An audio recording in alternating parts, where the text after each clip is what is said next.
Good evening again, folks.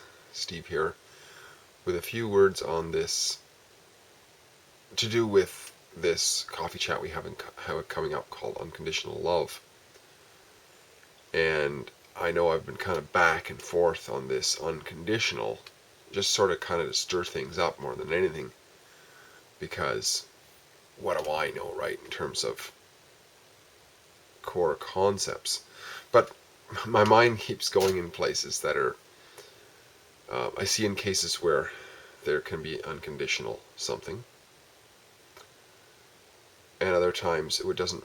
It makes sense in terms of a concept, of a almost like an emotional concept, if there's such a thing. It doesn't make sense on a purely rational standpoint, as the gentleman who pointed out. Is there, or asked the question, is there such a thing as an unconditional sandwich? I mean, if something is, then it has to have conditions to it. However, I ran across something interesting today, and it got me to thinking.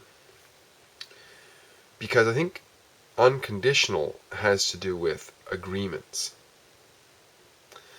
If you ever bought a house, they'll have something like a conditional sale, right? It means there's an acceptance based on these conditions. And then once those are removed, now it's an unconditional sale. Well, it's still not completely unconditional, but it's as close to that as possible. I mean, there has to be the completion of the agreement. But it is basically unconditional now. I mean, there's basically penalties, you lose deposit and so on if the sale doesn't go through. And today I was going through this book over the last couple of days. It's called 4 Disciplines of Execution. It's quite a good book and of course it's not to do with cutting people's heads off or executing that way. It's executing goals, right? So many times we set up goals or New Year's resolutions and these sorts of things. We do not execute them. We don't get through to them, right? It's a great book. I talked about it a while earlier where they talk about the lever, right? Focus on what is the lever rather than the actual thing that we want to move forward. What are the various levers, and then focus on the main ones at once. They talked about commitment in there, and they talked about commitments as being unconditional. That's the difference between, because they were talking about how when individuals or groups or whatever set a goal or set something they want to do, a conditional one would be, well, yeah, I'm going to do this unless my daughter wants to drive me to the arena or something like that, or unless my wife has a problem with it, or I'm going to check with this, check with that. Those are conditionals, right? It's not commitment. Right? Commitment is, this is what I'm going to do, period. And the way they described commitment is, we're going to make this work no matter what. So even people in relationships talk about commitment, right? So often you can't possibly be really committed with the amount of divorce that's going on. There's talk of commitment, but talk is cheap, right? Because when there's trouble comes along, now it's not about let's do whatever we can to make this work. It's the easiest way is the doorway, and that's the way we're going to go. Now, I looked up here to give a little bit of context to this, what this word commitment means in its origin. It came from com, means together, I think it's probably Latin root, yes. Comitare, com means together, and mitare is to put or to send. So we together put or we together send, but no matter what, it's together, right? And whether it's a marriage or it's a business deal or it's an agreement between any two individuals or many people who are deciding to do something, if there's commitment, then it's without conditions, ultimately. And I really, in most cases, I don't think this is really the case. Um, I think it can be, but they're both. It has to be both, right? So, I mean, I could see that it would still be conditional in reality, but we say it's unconditional, and that helps us to drive through. But I mean, suppose we make an agreement that we're going to do this business deal together, and we're going to be 100% committed, unconditionally committed to get this particular project done.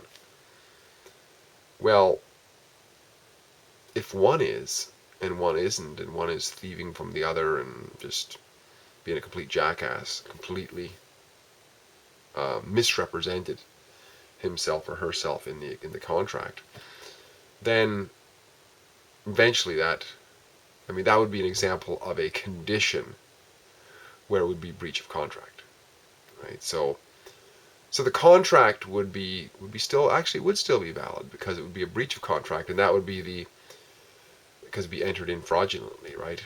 Entered into fraudulently. And that's probably why, throughout the ages, infidelity was an example of breach of contract in a marriage, because it is agreed on in some sort of sense that it is one on one. It's not one on one and then the other one is one on everybody else. If it is, then that's breach of the contract, and that is a condition for sure. But as long as the contract is adhered to, it is unconditionally forward. It's unconditional. We're not going to make up other conditions, right? So in a sense, it is conditional, and in a sense, it can be without. But I think in reality, um, whether we want to admit it or not, we put conditions on everything. More and more, I think that's correct. But it's a concept anyways. It's a concept of commitment. If there's going to be commitment, I'm not going to make up any excuses. I'm not going to make anything up, right? And therefore it seems like it's unconditional. This might as well be. But in reality, I think, if shit goes sideways, completely sideways, and there is no functionality whatsoever in that opportunity, then we go forward. I think, in cases like one-on-one, like a marriage, if one is fouled up, then that has to be conditional. That really has to be conditional, I think, one-on-one like that. But in some kind of a business deal, it can really, in a way, almost be unconditional, because if you have a group of people and somebody screws up, somebody's being a jackass, we can just cut them out, right, and carry on. Or even if there's two people in the business deal, and somebody's being a complete jackass, you could say, okay, buddy, get lost, and I'm going forward. The condition is that I'm going to be completely committed to this, see it through to its end, with or without the partnership.